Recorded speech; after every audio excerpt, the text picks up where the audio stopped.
જય હિન્દ જય ભારત. સ્વાગત છે તમારું ગુજરાત સરકારી હબ ચેનલ પર. AIBE એટલે કે ઇન્ડિયન બાર એક્ઝામિનેશનનું જે રજિસ્ટ્રેશન છે તે શરૂ થઈ ચૂક્યું છે. આપણે સ્ટેપ બાય સ્ટેપ કેવી રીતે રજિસ્ટ્રેશન કરવું તે વિશે જાણીશું આજના આ વિડીયોમાં. સૌપ્રથમ આપણે ગૂગલમાં જઈને AIB ઓનલાઈન તમારે આ રીતે લખી લેવાનું છે, એટલે આ રીતનું પેજ આવી જશે. અહીંયા તમારી જે ફર્સ્ટ લિંક તમને દેખાઈ રહી છે એ ઓલ ઇન્ડિયન બાર એક્ઝામિનેશન જે ફર્સ્ટ લિંક ત્યાં તમારે ક્લિક કરવાનું છે. રજિસ્ટ્રેશન જે એપ્લિકેશન ફોર્મ છે તે 11 ફેબ્રુઆરી 2026થી શરૂ થઈ ચૂક્યા છે, જેની લાસ્ટ ડેટ રહેશે 30 એપ્રિલ 2026 અને પેમેન્ટની લાસ્ટ ડેટ છે એ 1 મે 2026 સુધી રહેશે. તમારે કોઈ એપ્લિકેશનમાં કરેક્શન કરવું છે તો તમે 3 મે 2026 સુધીમાં કરી શકો છો. તમારું જે એડમિટ કાર્ડ છે તે 22 મે 2026થી ડાઉનલોડ થવાનું શરૂ થઈ જશે. એક્ઝામિનેશન જે ડેટ છે તે 7 જૂન 2026માં યોજાશે. તો અહીંયા આ રીતની તમને જે ડેટ છે તે આપેલી છે. હવે આપણે રજિસ્ટ્રેશનની વાત કરીએ તો જો તમે અગાઉ કોઈ પણ જાતનું અહીંયા એપ્લિકેશન કરેલી છે તો ફક્ત તમારે લોગિન કરવાનું રહેશે આઈડી પાસવર્ડથી. પરંતુ જે લોકો ન્યૂ યુઝર્સ છે તેમને રજિસ્ટ્રેશન ઉપર ક્લિક કરવાનું રહેશે. રજિસ્ટ્રેશન ઉપર આપણે ક્લિક કરીશું એટલે આ રીતનું આપણી સામે પેજ આવી જશે. અહીંયા તમારે તમારો મોબાઈલ નંબર એડ કરવાનો છે અને તમારે વેરીફાઈ લોગિન આઈડી એટલે કે ઓટીપી ઉપર એડ કરશો એટલે તમારે એક ઓટીપી આવશે મોબાઈલ નંબર ઉપર. ઓટીપી એડ કરીને તમારે વેરીફાઈ કરી લેવાનું છે. ત્યારબાદ તમારે તમારું અહીંયા ઈમેલ આઈડી એડ કરવાનું છે. ત્યાં પણ તમારે એક ઓટીપી આવશે તે તમારે અહીંયા એડ કરીને તમારે વેરીફાઈ કરી લેવાનું છે. ત્યારબાદ તમારે અહીંયા તમારું જે પણ એપ્લિકેશન નામ છે, જે પણ વ્યક્તિના નામે એપ્લિકેશન કરવાની છે તેમનું અહીંયા નામ એડ કરવાનું છે. ત્યારબાદ તમારે અહીંયા એક પાસવર્ડ ક્રિએટ કરવાનો છે. પાસવર્ડ ક્રિએટ કરીને તમારે કન્ફર્મ પાસવર્ડ ક્રિએટ કરીને તમારે અહીંયા રજિસ્ટ્રેશન ઉપર ક્લિક કરવાનું છે. એટલે તમારું જે પણ રજિસ્ટ્રેશન છે તે થઈ જશે અને તમારા ટેક્સ્ટ મેસેજ ઉપર તમારું જે રજિસ્ટ્રેશન આઈડી એન્ડ પાસવર્ડ છે તે આવી જશે. ત્યારબાદ આપણે ફરીથી અહીંયા પેજને લોગિન કરી લેવાનું છે. જે પણ આપણી પાસે આઈડી પાસવર્ડ આવી ગયો છે તેમાં આપણે લોગિન કરી લેવાનું છે.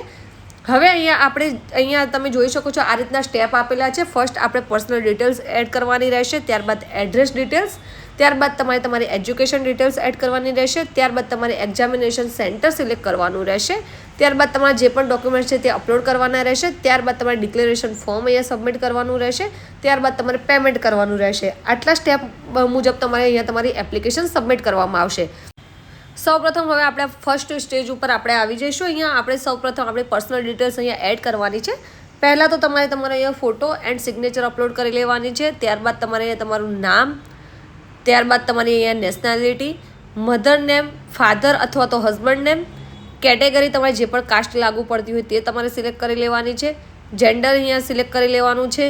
ડેટ ઓફ બર્થ અહીંયા એડ કરવાની છે. મોબાઈલ નંબર તમારો અહીંયા એડ કરવાનો છે. તમારો જે રજિસ્ટ્રેશન મોબાઈલ નંબર છે એ ઓટોમેટિક બાય ડિફોલ્ટ આવી જશે. ત્યારબાદ તમારે અલ્ટરનેટ મોબાઈલ નંબર અહીંયા એડ કરવાનો છે. જે અહીંયા અર્જન્ટમાં કોઈ પણ વ્યક્તિને તમે ફેમિલીમાંથી કોઈ પણ વ્યક્તિનો અહીંયા મોબાઈલ નંબર આપી શકો છો. ત્યારબાદ તમારું ઈમેલ આઈડી બાય ડિફોલ્ટ આવી જશે. ત્યારબાદ તમારે જો કોઈ અહીંયા વિકલાંગ વ્યક્તિ છે તો તે અહીંયા તમારે સિલેક્ટ કરવાનું રહેશે. ત્યારબાદ તમારે અહીંયા તમારી કોઈ પણ એક આઈડી પ્રૂફ અહીંયા આપવાનું રહેશે. આધાર કાર્ડ, પેન કાર્ડ, જે પણ ઇલેક્શન કાર્ડ છે, કોઈ પણ વસ્તુ તમે અહીંયા સિલેક્ટ કરીને તમારે તે આઈડીનો જે કાર્ડ નંબર હોય છે તે અહીંયા આઈડી નંબર લખવાનું રહેશે. ત્યારબાદ તમારે અહીંયા કેન્ડિડેટ ટાઈપ અહીંયા સિલેક્ટ કરવાનું છે. ફ્રેશર છો કે રિપીટર તે તમારે અહીંયા ટાઈપ સિલેક્ટ કરવાનું રહેશે. ત્યારબાદ આપણે અહીંયા હવે જે એક્ઝામિનેશન હોય છે તેમાં જો કોઈ કેન્ડિડેટને એનરોલમેન્ટ નંબર આવી ગયો છે કે નથી આવ્યો અને 3 વર્ષ કે 5 વર્ષ LLB કરેલું છે તે અહીંયા તમારે સિલેક્ટ કરવાનું રહેશે યસ યા નો ઉપર. જો એનરોલમેન્ટ નંબર આવી ગયો છે તો તમારે અહીંયા નો કરવાનું રહેશે. એ તમારે ફક્ત અહીંયા એનરોલમેન્ટ નંબર નાખવાનું રહેશે. અને જો ન આવ્યો હોય તો તમારે યસ સિલેક્ટ કરીને તમારે જે પણ બાકીની ડિટેલ્સ છે તે તમારે અહીંયા ફિલઅપ કરવાની રહેશે. ત્યારબાદ હવે આપણે અહીંયા બીજા સ્ટેપ ઉપર આવી જઈશું. અહીંયા આપણે જે પણ આપણું એડ્રેસ છે તે અહીંયા લખી લેવાનું રહેશે. આપણું પરમનન્ટ એડ્રેસ એન્ડ તમારું જે પણ અહીંયા હાલમાં તમે રહો છો પ્રેઝન્ટ એડ્રેસ તે તમારે ફિલઅપ કરી લેવાનું છે. જો તમે પ્રેઝન્ટમાં અને પરમનન્ટ એડ્રેસ તમારું સેમ હોય તો તમારે કોઈ પણ એક બોક્સમાં તમારું એડ્રેસ લખીને તમારે બાજુમાં જે પરમનન્ટ એડ્રેસ છે ત્યાં ટીક બોક્સ આપેલું છે ત્યાં ક્લિક કરશો એટલે તમારું જે પણ એડ્રેસ છે ત્યાં ઓટોમેટિકલી બાય ડિફોલ્ટ ત્યાં આવી જશે. અહીંયા તમારું જે પણ રેલવે સ્ટેશન નજીકમાં પડતું હોય તે પણ અહીંયા તમારે ટાઈપ કરી લેવાનું છે. પિનકોડ નંબર એડ કરી લેવાનો છે. ત્યારબાદ આપણે નેક્સ્ટ ઉપર ક્લિક કરીશું. હવે આપણે ત્રીજા સ્ટેપ એટલે કે સી વિભાગમાં આવી ગયા છીએ. અહીંયા આપણી જે પણ એજ્યુકેશન ડિટેલ્સ છે તે અહીંયા ફિલઅપ કરવાની છે. ફર્સ્ટ આપણે જે 10thની ડિટેલ્સ છે તે ફિલઅપ કરવાની છે, ત્યારબાદ 12thની કરવાની છે, ત્યારબાદ તમે કોઈ પણ જાતની અહીંયા ડિપ્લોમા, ડિગ્રી કે કોઈ પણ જાતની અહીંયા તમે કોલેજ કરેલી હોય તે અહીંયા તમારે ફિલઅપ કરવાની છે. અહીંયા ફર્સ્ટ બોક્સમાં તમારે જે પણ કોલેજ હોય અથવા સ્કૂલ હોય તેનું નામ એન્ડ એડ્રેસ અહીંયા એડ કરવાનું છે. ત્યારબાદ તમારે કયું જે બોર્ડ લાગે છે તે તમારે અહીંયા નામ સાથે અહીંયા એડ કરવાનું છે. ત્યારબાદ તમારે જો તમે કોઈ 10th 12th કે કોલેજ તમે કોઈ ખાસ સબ્જેક્ટમાં કરેલું હોય તો તે તમારે અહીંયા દર્શાવવાનું છે. ન કરેલું હોય તો તમારે NA ના અહીંયા લખી દેવાનું રહેશે. ત્યારબાદ તમારે અહીંયા જે પણ ગ્રેડ ટાઈપ, રિઝલ્ટ ટાઈપ અહીંયા સિલેક્ટ કરી લેવાનું છે. ગ્રેડ છે કે CGPA છે કે અથવા તો કોઈ પર્સન્ટેજ છે કે પર્સન્ટાઇલ છે તે તમારે સિલેક્ટ કરીને તમારા જે પણ CGPA કે પર્સન્ટેજ છે તે તમારે લખી લેવાના છે. એન્ડ કયા યરમાં તમે આ પાસિંગ કરેલું છે તે તમારે અહીંયા પાસિંગ યર અહીંયા લખી દેવાનું છે. અને અહીંયા આપણે જે સેવવાળું બટન છે ત્યાં ક્લિક કરવાનું છે. અને એટલે આપણે જે પણ એજ્યુકેશન ડિટેલ્સ છે તે અહીંયા સેવ થઈ જશે. જો સેવ નહીં કરો તો તમારી જે પણ ડિટેલ્સ છે એ સેવ નહીં થાય. એટલે સેવ કરીને આપણે સ્ક્રોલ કરીશું એટલે અહીંયા નીચે આપણને LLBની ડિટેલ્સ અહીંયા ફિલઅપ કરવાની રહેશે. સેમ જે રીતે આપણે 10th and 12th and college કે ડિપ્લોમાની જે રીતે ડિટેલ્સ ફિલઅપ કરી હતી તે જ રીતે આપણે અહીંયા LLBની ડિટેલ્સ ફિલઅપ કરી લેવાની છે. ફર્સ્ટમાં આપણે LLB 3 વર્ષ કે 5 વર્ષ જે બી કર્યું હોય તમે તે સિલેક્ટ કરવાનું છે. સેકન્ડમાં તમારે નામ એન્ડ કોલેજ જે પણ એડ્રેસ છે તે અહીંયા ફિલઅપ કરવાનું છે. કઈ યુનિવર્સિટી છે તે અહીંયા ફિલઅપ કરવાનું છે. તમારે જે પણ ગ્રેડ હોય તે તમારે અહીંયા યર સાથે સિલેક્ટ કરીને સેવ કરી લેવાનું છે. ત્યારબાદ આપણે D વિભાગમાં આવી જઈશું. અહીંયા તમારે તમારી એક્ઝામિનેશન ડિટેલ્સ ફિલઅપ કરવાની છે. આ જે એક્ઝામ છે એ તમે કઈ ભાષામાં આપવા માંગો છો તે તમારે અહીંયા ભાષા તમારે સિલેક્ટ કરી લેવાની છે. તમારે જે પણ તમને સમજી શકતા હોય તમે જે ભાષા તે તમે અહીંયા સિલેક્ટ કરી લેવાની છે. ગુજરાતી છે, ઇંગ્લિશ છે, હિન્દી છે, ઉર્દૂ છે, જે પણ તમારી લાગુ પડતી હોય એ તમારે અહીંયા જે ભાષા છે સિલેક્ટ કરી લેવાની છે. ત્યારબાદ તમારે અહીંયા ફર્સ્ટ તમારા 3 એક્ઝામિનેશન સેન્ટર તમારે અહીંયા સિલેક્ટ કરવાના છે. તમારા જે પણ નજીક લાગુ પડતા હોય એ એક્ઝામિનેશન સેન્ટર તમારે સિલેક્ટ કરવાના છે. ફર્સ્ટમાં તમે અમદાવાદ રાખી શકો છો, તો બીજા સેન્ટરમાં તમે કોઈ પણ બીજું સેન્ટર રાખી શકો છો. ગુજરાતમાં આપણને અહીંયા અમદાવાદ, સુરત એન્ડ રાજકોટ આ 3 સેન્ટર મળી રહ્યા છે. તો તમે જે પણ તમારે લાગુ પડતા હોય એ 3 સેન્ટર તમે અહીંયા સિલેક્ટ કરી શકો છો. ત્યારબાદ તમારે અહીંયા સેવ કરી લેવાનું છે. એટલે તમારે જે પણ ડિટેલ્સ અત્યાર સુધી તમે ફિલઅપ કરી છે તે સેવ થઈ જશે.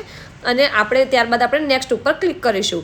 એટલે આપણી સામે લાસ્ટ જે અહીંયા બીજું એક સ્ટેપ આવી જશે. અહીંયા આપણે દરેક ડોક્યુમેન્ટ્સને અહીંયા અપલોડ કરવાના રહેશે.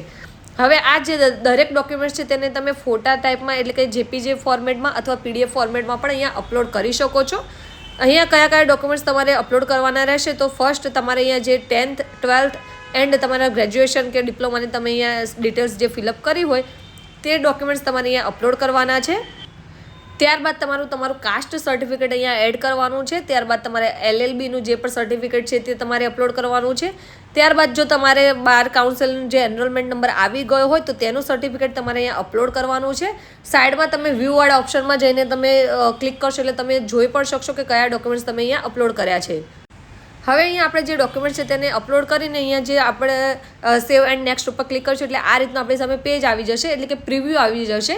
તમે જે પણ ડિટેલ્સ અહીંયા ફિલઅપ કરી છે તેનું એક પ્રિવ્યૂ આવી જશે. જો તમે કોઈ પણ જે વસ્તુ એડિટ કરવા માંગો છો તો તમે પ્રિવ્યૂ જે છે તેમાં એડિટ કરીને તમે તમારી દરેક ડિટેલ્સ એડિટ કરી શકો છો. પરંતુ જો દરેક ડિટેલ્સ તમારી બરાબર હોય, કન્ફર્મ હોય તો તમારે અહીંયા ટિક બોક્સ ઉપર ડિક્લેરેશન ફોર્મ ઉપર તમારે ક્લિક કરીને અહીંયા તમારી બાય ડિફોલ્ટ અહીંયા સિગ્નેચર આવી જશે. તમારું જે પણ ડેટ છે, પ્લેસ છે તે આવી જશે અને તમારે અહીંયા સબમિટ એપ્લિકેશન ઉપર ક્લિક કરવાનું છે. આપણે જેવું એ સબમિટ એપ્લિકેશન ઉપર ક્લિક કરશું એટલે આ રીતનું આપણી સામે પેમેન્ટનું ઓપ્શન આવી જશે. તમારે અહીંયા 3500 રૂપિયાની પેમેન્ટ ફીસ પે કરવાનું રહેશે. અહીંયા તમારે 3500 રૂપિયા જે છે એ તમે UPI ID અથવા તો નેટ બેન્કિંગ અથવા તો ગૂગલ પે અથવા તો QR કોડ દ્વારા પણ પેમેન્ટ કરી શકો છો. એટલે આપણે અહીંયા પ્રોસેસ ટુ પેમેન્ટ ઉપર ક્લિક કરીશું. એટલે આપણે જે પણ પેમેન્ટ છે એ તમે QR કોડ કે નેટ બેન્કિંગ દ્વારા તમે કરી શકો છો. એટલે તમારું જે પણ પેમેન્ટ છે એ થઈ જશે. એટલે આ રીતે તમે ઘરે બેઠા તમારા મોબાઈલ થ્રુ તમે જાતે એપ્લિકેશન કરી શકો છો. મોબાઈલ કે લેપટોપ દ્વારા તમે આ જે ઓલ ઇન્ડિયન બાર એક્ઝામિનેશન જે એપ્લિકેશન ફોર્મ છે એ તમે ઘરે બેઠા જાતે કરી શકો છો. એપ્લિકેશન કરવામાં તમને કોઈ પણ પ્રોબ્લેમ જણાય તો જરૂરથી અમને કમેન્ટ બોક્સમાં કમેન્ટ કરી શકો છો. માહિતી તમને ઉપયોગી લાગી હોય તો વિડીયોને જરૂરથી લાઇક કરી લેજો. સાથે જ આવા જે સ્ટુડન્ટ સ્ટડી કરી રહ્યા છે તેમના સુધી આ વિડીયો જરૂરથી શેર કરજો જેથી તેઓ પણ પોતે જાતે અહીંયા ઘરે બેઠા આ રીતનું રજિસ્ટ્રેશન કરી શકે. આવી જ વધુ માહિતી માટે અમારી ચેનલ ગુજરાત સરકારી હબને like, follow, share and subscribe કરવાનું ભૂલશો નહીં.